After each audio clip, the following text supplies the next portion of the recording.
till mark+josh podcast. I look back on our career as bellhops at the Grand Pequot Hotel. Illustrious career. Illustrious careers. And we were at Foxwoods. And Foxwoods, if you don't know, Eastern Connecticut, where I grew up, is an interesting place. It's not really that interesting, but what people tend to forget about it is it's almost like it's like a shitty Vegas. It's like a Vegas, but instead of desert, it's just the trees and lakes and a bunch of nothing. Yeah, you're still in the But there are middle two of the largest casinos in the world, Mohegan Sun and Foxwoods. And they're both in a 15-minute proximity of each other. Really close. And it creates this weird atmosphere because it is like a Vegas in the woods, if you will. Mm-hmm. And I got the job when I was about 18 years old. And that's how I met Mark. Mark actually trained me as a bellman. As a bellman. Taking that a lot of training. Pick up that bag, knock on the door. Hello, sir. Why, the thing that Mark taught me was brown nosing. This guy, I mean, it made me sick. Like, part of the standard, right, is you want to get tips from people. So, of course, you're going to, hello, sir, how are you? But this guy would be unbelievable because you'd be in the back with him in the closet and he'd be like, yeah, and that's when I took a shit on her face. And then he sees like a customer and he's like, oh, hi, sir. Your daughter has the eyes of the angels. And it's like, I'm looking from afar like, fuck you, Mark. I know the inner you. I know what you were just saying 10 seconds prior to telling that little girl she had the eyes of the angels. But say that to my stack of paper at the end of the night. That shit gets you far. It really does. Is there any particular stories from that job that stand out to you? I know I had a lot, but I kind of wanted to see what was in your noggin. I will always remember, there's so many, but I'll always remember Vinny Paz, the night of Vinny Paz, when he came over. So he was I boxer. assume, is he still a boxer? I don't think he's still a boxer, but I think they're making a movie about Vinny Paz. So Vinny Pazienza, he was a dude that came in, and he looked like somebody out of like Mike Tyson's Punch-Out. Didn't he? He had the stupid mustache. Like, he's just like, dude, you really look like that? Like, it's not 1987. Like, he looked like a dude who hit like the action movie circuit in the 80s. Yeah. He had that corny cop stash. He was the worst. He was not a nice guy. No. Like, such an ego. He was, remember, so there was an like a Chinese cuisine, whatever you want to call it, restaurant. Golden Dragon, I think. And the girl he was with started, topping him off, giving him head. And instead of kicking him out, they just put partitions up and like let them continue to go to town. Wow. That's how you know you've made it. Yeah. When a casino is like, we're going to get people out of here so this woman can suck your dick. That's power. That's power. That's power you can't buy. That's power that they probably regret giving that man. Yeah. That's the power you give to Jeff Goldblum. That's the power that you give to Terry Crews. That's the power that you give to Mrs. Doubtfire, a.k.a. Robin Williams. R.I.P., baby. Love you, Robin. But you don't give that to a boxer that's past his prime. And there never was a prime. Just to be clear, Vinny Paz stormed into Foxwoods Casino when Mark and I worked there. Yeah. And he was like the dude that's like, come here, Johnny, come here. It's calling, like, pointing, like he's, like he's out there, like, regulating airplanes on a runway. You know what I mean? Pointing at everybody. He's the worst. And he really talked down to me, and so did the guys he was with. And all I did was, I'm like, you know what? I'm going to mention something that's going to fuck with you. I was like, do you remember when Roy Jones Jr. beat the fucking shit out of you? And dude, they got so quiet. Oh, yeah. No, they got humble real quick. It's like, you want to come and storm in here like your name is El Nino, Sum 41, shout out, and you're going to talk down to me? I saw a man kick the shit out of you. I've gotten my ass kicked, but it was not on camera. Yeah. And I didn't train for it. You trained to get knocked. Dude, he got Spent knocked. So much money. He got, from what I saw it when I was young. My dad had it on VHS, the fight of him and Roy Jones. And Roy just, from what I remember, I think the ref had to call it off because he got knocked down too many times in one round. I think it was like three knockdowns or something in a round. But the dude was he just looked like a dope. Well, like if somebody had like a really powerful wind machine. Yeah. Oh, and they're like blowing. And they're getting blown around. He looked like he was getting blown around by Mother Nature. Well, he fought that weekend, and they had to call the fight off because he was bleeding too much. Really? Remember that? They opened up his eye. And his vag was bleeding too much. Calling you out. And then remember Matt, so another bellman we worked with, needed to get some shrubs for him, and he brought it up to him, and he took his pipe. He's like, I don't have a bowl, give me yours. Yeah, so Vinny Paz, this man who apparently can shut down restaurants because he wants to get a blowjob, he can't even tip Matt for bringing him shrubs and a bowl. He stole Matt's bowl. Yeah, that's what it comes down to. He effectively took Matt's bowl. Matt's a dude, I mean, like, we made good money, but we weren't making Vinny Paz money. Or giving your bowl away every night. Or getting head in restaurants and having people clear. The management cleared a restaurant out so you could get head. I mean, I know I just said that like 4 or 5 times, but it's still think about pretty that. Shocking. How about you? What's the story you got? I mean, I got stories, tons of them. I'm sure you do too. The Vinny Paz thing did stand out to me, and I remember being really satisfied when I humbled him and his entourage after mentioning Roy Jones. It just made me realize that, like, anybody can put on that show, but there is certain information you can bring up and that show will disappear real fucking quick. Halt. I think about a lot you prank calling the singer from Creed, Scott Stapp. So if you just want to give some backstory, I'll give you some that, backstory because it was a little on bit that. of an operation to get his room, but it wasn't really. Remember, Right, some of the 'cause managers wouldn't give it to us, but there was one. And I can't even call her out because I don't even remember her name. She was dope. Yeah, because remember, they don't stay. They stayed like in the lower hotel, like the Cedars. They stayed at the worst hotel if you performed. But there was a couple rooms it could be. And I remember her name very well. But when she told me the room number, we all went in the back room, put her on speakerphone. Looked it up. We looked up in the computer. And it wasn't his real name. It was Charlie Hustle. Yeah, Charlie Which Hustle. I thought was, come on. So not creative, so Scott Stapp. Yeah. You see Charlie Hustle, and of course that's Scott Stapp, because it wouldn't be a creative. This guy can't even make up his own fake names. Well, listen to the music. Are you surprised? It's so bad. But anyway, so we called him, right? So. Because it was me, you, and this manager who will not be named. We're in the back, and he was so groggy. It was right before the show, and he was so groggy. And he's just like, oh, hello? Just hit him with that. Can you take me higher? And he's like, you fucking dick. And he hung the phone up. And the way that he said, you fucking dick, you knew that he was in trouble. Yeah. He was not happy. Because that's like, you know those guys you go to high school with and they like still think it's funny to call you faggot because they got nothing else? It's like, you're a fucking faggot. Yeah. It's like, we're still doing that? Like, dude. Yeah, 2018. You gotta, if you're going to destroy me with words, use a little intellect. I mean, try a little.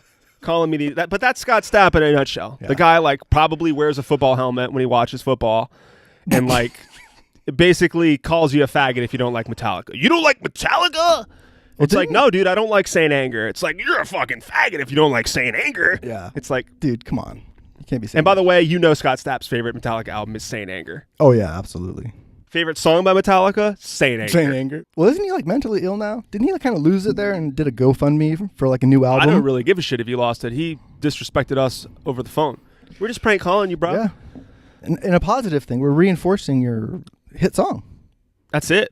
I just wanted to know if you had a good voice. It could have been an episode of like The Voice. Could have been a fan. Could have been a serious fan. I'm insulted that you would think I was a fan, John. Thank you. Could have been a fan, but I'm saying from a standpoint of from his standpoint, he could have been like, this guy could be a fan. Yeah, and he called you a dick. Remember, but we weren't fans, and we were prank calling him. But he still had no right. Yeah, you had no right, Scott. You had. Sorry, you're not Scott Weiland. Scott R.I.P. Scott Weiland. Scott Weiland. I'd rather be dead Scott Weiland than alive Scott Stapp. I'm just gonna put that out there. It's like, Scott, you'll never rock like fucking Weiland. You fucking loser. Celebrities have been pretty underwhelming. Always. You met Rihanna when Rihanna was, I think it was, she had her first single, that like, one come Mr. DJ, turn the music up. Like, most people might not even remember that are younger, because it just was like a reggae, like a dance hall. I'm not saying that I thought she would be a one-hit wonder, but you wouldn't be fucking shocked if she were at that time. Look at her now. I mean, she's like making all these hits. She came in with cereal, like she came in with boxes of cereal, like Fruity Pebbles, and like some people bring food, but she brought like 5 boxes of cereal. And she stiffed me, calling you out, Rihanna. She didn't tip me. To be fair to Rihanna, that's the annoying part. I bet you at that point in time she was not worth shit. I'm gonna put it out there. She was probably got an advance, and she wasn't Rihanna. Yeah. She was Rihanna, but she wasn't Rihanna. I mean, who doesn't have $5? She could have given you $5. Rihanna, you could have given him $5. We should make. You know, who Like else even if your advance was like $5,000, which is doubtful, you still could have given Mark $5. Yeah. Thanks, Rihanna. Also, Ice Cube. No Ice tea. No Ice Tea. Iced tea and cocoa. They both came in, rolled up in like in a Rolls, super royal, making a big deal, and I got stiffed. I stayed with them too for like 20 minutes. They were checking in at. Iced tea had a Bentley. I wasn't impressed though. It was like a white. I don't know. It was like a Bentley. Like yeah, it's a Bentley, but like dude, there are better Bentleys. Maybe he's not into cars, or he could I have think just he is rented into it. cars. Maybe He could have rented it. He's probably got crazy money, but you know he probably still rents. He might be one of the. I feel like Ice T. I don't even know him, but he just strikes me as a guy who's just super cheap. Oh, he's got that hustle. I mean, he hustles. The hustle. He knows what a dollar's worth, right. and he just doesn't. He doesn't want to hand that out. Were you with me with the Tiger Woods thing? You were there that night, weren't you, when he came in? The night that you saw him with a bunch of prostitutes. Yep, that's the night. No, I only heard about that. Because this was before the car accident where he got called out, and we had to bring up. Oftentimes, we have to bring up room keys or whatever, and the faster you do it, normally the more they'll tip you. So Tiger Woods' room is this 8-room, double-story, huge, biggest room in the place. He wanted new room keys, so I get up there. The door's already cracked, which means come on in, leave it on the table. Usually there's a tip on the table.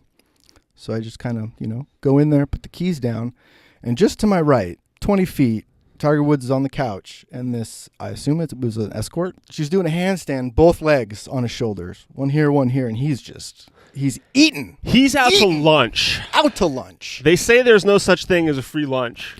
He was eating some free food. He was eating some free food that day. I mean, it was great. There was a big tip on the table, but, it wasn't just him. There was a bunch of guys. And he tipped. See, Tiger had his face in something, and he and he still had the courtesy to tip. Right. And he was like, he was like super proactive and like, you know what? I'm about to eat. What did he think he said to like his boys? Like, I'm about to eat a vagina. Can you guys just put $50 over there for the bellman because I'm going to be busy, man. I'd like to think it was him. He was like, before I do this, I need to remember to tip the bellman before I dive in. I'm really horny and I really want to eat that girl's butt. But I gotta tip the bellhop first. Shout out to Tiger Woods. Shout out to Tiger Woods for tipping well while eating vag. Joe, why do you talk about your John Think about Basedow? the kind of pleasure you're giving people. You're going coast to coast, giving big tips to you walked in excited with a big tip in your hand, and that woman was getting her ass eaten. And I left excited. She was excited. You were excited. All excited. Tiger.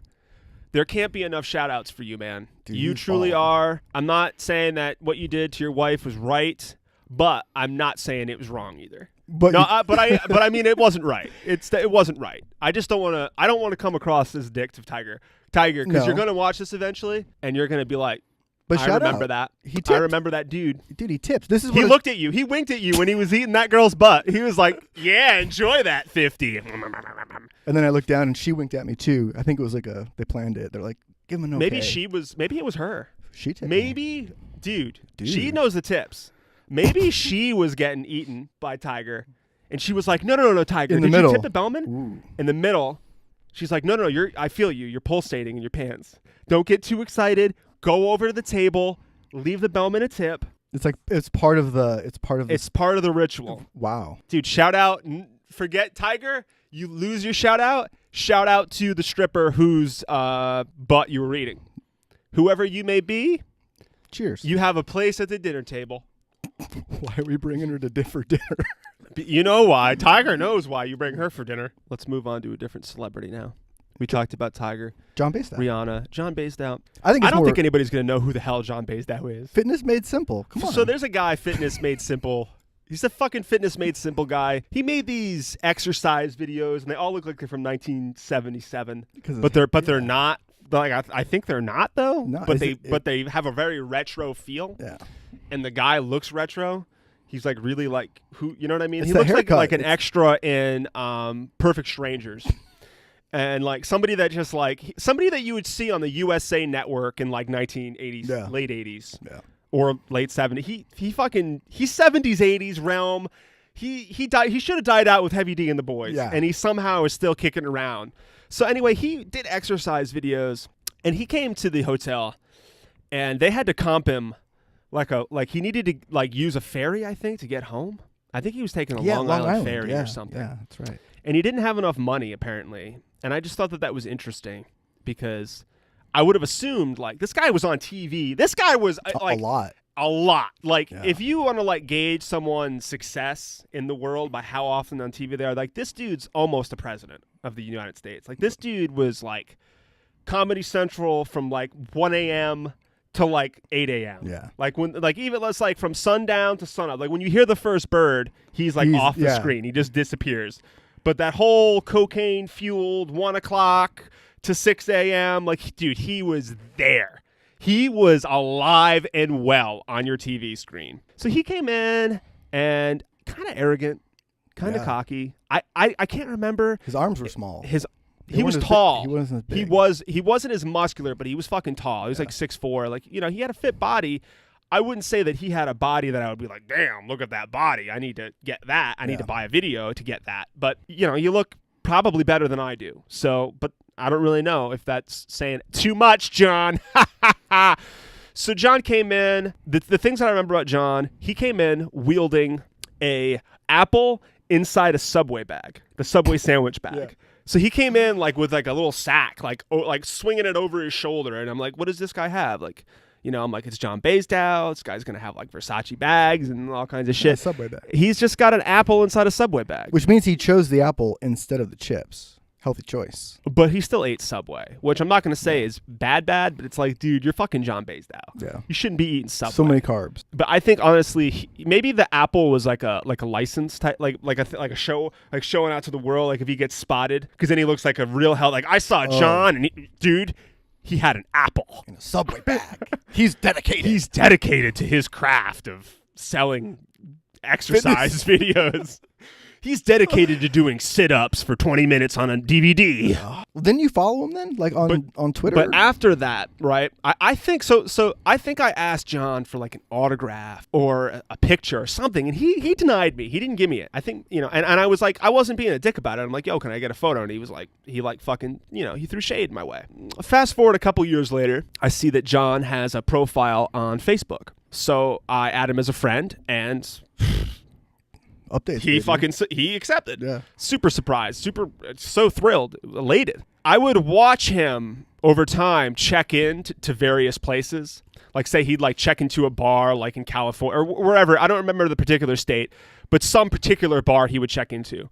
I would wait 20 minutes and then I would check into the bar, same place he was at, and I would leave comments like, I see Basedow across the pool table. His pecs are looking smoking hot. You got lava inside that chest, John? And eventually he didn't really find it that funny. And he was just like, his comments would be like, ha, fucking stop that. Essentially passive aggressive. I think John blocked me or he unfollowed me or something. But John Basedow. Where you at, John? Where you at, John? Where are you now? I don't see your exercise videos at 1 a.m., son. What happened to your What happened to Fitness Made Simple? It turns out that fitness really wasn't that simple, John. Oh. Bill Russell, the NBA legend, Celtics legend. I met Bill Russell. I tried to compliment him and tell him the kind of influence that he was in my life, and he got really silent and looked at me, and I walked out of the room with my head down. Wow. It's the only time I'd ever felt, and normally you have to understand that I don't say shit to celebrities. Yeah. I am never starstruck. There's more. There's more stories for celebrities. We met a lot. Dude, at that job, at that job, you didn't care. Yeah. Like I was never starstruck. But in that particular case, being a kid who grew up playing basketball, who grew up watching like the NBA, the ESPN classics, the old NBA classic videos. You know, you grow up watching that old stuff, and you see Bill ripping down board after board after board, getting ring after ring, just getting the dish from all these white boys, and he's finishing. And I just wanted to say something to him, and it turned out that he didn't appreciate that. Didn't care. And he made me exit the room with his silence. Like he just gave me that look, like get out, and didn't say a word, and I just walked with my tail between my legs. I was just super bummed out. Felt like it was very much I'm a fucking idiot moment for me, where it's like, why did you even say anything to him, Josh? Like, but it's just like, dude, it's Bill Russell. I can't contain my excitement. You know what I mean? So, Bill, I don't know, man. I don't really care. I don't know what you were supposed to say, so maybe that was the best way to get me out of the room. I got to be honest. So maybe you could have just had to take a power shit and just wanted Bill, to if you had to take a huge shit, you should have told me. You just should have been like, white boy, I don't know who you are, but I got to take a huge shit. Another good one, really disrespectful, Randy Moss. So the Patriots would come in pretty often. Oh, that's right. That's right. This was the year that they were like really good. The year they lost, I think the year they lost the Super Bowl to the Giants. That year they went undefeated, except they didn't go undefeated because they lost in the Super Bowl. So Randy Moss, if you're watching, you still win, but you didn't win that year, buddy. Should have been a little more respectful to your bellman. So anyway, back to the story. This is the disrespect. I'm there. He's with another member of the Patriots. I don't really watch the Patriots. Honestly, I'm a basketball guy. I don't really I'm a big college football guy, but when it comes to the NFL, honestly, I really just don't give a shit. He came in, and he was with like some other player, and apparently I should have known who the other player was, and I didn't. And Randy Moss was like, yo, he don't know your name. He don't know your name. Yo, he don't know. I thought the rap was about to bust out. Like, it sounds like the intro to like, he don't know. Yo, I thought like, you said it like 3 times. It's like, all right. Some cipher. Somebody's going to beatbox? Like, what's going on?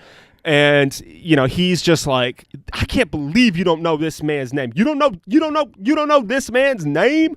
I'm just like, dude, I'm carrying your fucking luggage. I don't, like... They wear helmets. How are you supposed to know what this guy's look like? I don't fucking know who that guy is. And anyway, that's it. That was really I don't remember if they tipped or not. Wait, did you actually find out this guy's name? No. Ooh. I didn't. Because I didn't, at that point, why would I? I don't care. But he still didn't say it. I know you're Randy Moss. I don't know who the fuck this guy is. Sorry. Yeah, but I know you're freaking Randy Moss, and you're a receiver. I don't know. This guy was probably like an offensive lineman or something. It's like, I don't know who this guy is. He doesn't score touchdowns as far as I know. Randy, it was super disrespectful. I don't know. It's like the biggest display of ego I think I've ever seen. That right there. You don't know his name. You don't know this man's name. It's like, oh, man. But he never told you. He left it on the table. Even he doesn't care about who that guy is, because if he cared, he would have told you. Yeah, even Randy didn't tell me. Yeah, it's like, Randy, you're not even telling me who this guy's name is. Yeah. So maybe I don't need to know this guy's name. Clearly you don't. Life went on. That man got his luggage. And I didn't need to know his name to give it to him. The 6'6" guy who weighs 380. Yeah, I'm not gonna forget you, pal. Yeah, dude. Lawrence Taylor was a gigantic man. Remember he used to come in? Yeah. He's scared. Dude, he's a terrifying. He's intimidating. He's just a big, intimidating guy who smokes a lot of crack, or did. But I still don't take anything away from LT because he tipped. Because he tipped. Because if you tip, because if you tip, anything goes. It's all good. I don't care if you stab a man in the heart when I open that door to that room. As long as you tip me, you better have 20? one hand on a 20 and one hand on that knife, bleeding out that man's heart. There we go. Exchange, baby. Yep. Exchange. That's all you need. You take the life from one man, you give it to the next man. But I really didn't care. I mean, there were times when people called you saying, hey, man, my girlfriend's coming to town. I need you to hide some mistress's clothing. Oh, like, man. Didn't PK Yep, do that sure to you? did. There was a dude, yeah. He called me frantic. It was, I don't remember the time, but it was late. And apparently his old lady had caught wind that he had come without her. And she knew something was up. And I guess she was on her way up to the room. And I had to hide this lady's stuff for him. What did you hide exactly? Like, it was like her bag, but it wasn't even zippered shut. Like, he threw all her shit in this bag. I don't know where she went. She ran away. Well, actually, she came back down to the bell desk because I had to give it back to her. But she ran off. I took the bag downstairs, but because you tip, I don't say anything. You tip. It's just that you easy. Tip. I might move a body inside of like a rug. I feel like I roll you up in a rug. Like a That's burrito. The old classic burrito move. Yeah. Before we close out this podcast, I think unless Mark wants to discuss any more celebrities, I think we should hold them. Do another one. We can do a whole other celebrity bash. There's so many stories. I want to give a shout out to everybody that's been checking our stuff out. Like us, help us get the YouTube requirement thing, because 4,000 hours. It's a lot of bull crap, and I need you to just hit like. You don't even have to do anything else. It's not like I don't need you to send me traveler's checks. I just need you to just like the video. You don't even have to watch it anymore, but you're going to want to, because you're going to want to have a friend that'll tell it to you like it is. Like it is. Brother. Come on, brother. So that's about it, I think, for the celebrity stories. Mark, I want to have your child one day. I want you to stay away from my child. Actually, let's adopt. Let's finish with a really corny bit. It's just like 2 guys walk into a bar. Ouch. 2 guys silently look at each other trying to come up with a bad joke, but the bad joke is actually them. Ooh, and that's where to stop. And that is a way to stop. Ladies and gentlemen, ladies and germs, we bring to you... Wait, who's our sponsor this week? Our sponsor this week is the Department of Homeland Security. Ooh. The Department of Homeland Security, providing subsidies for child cage manufacturers worldwide.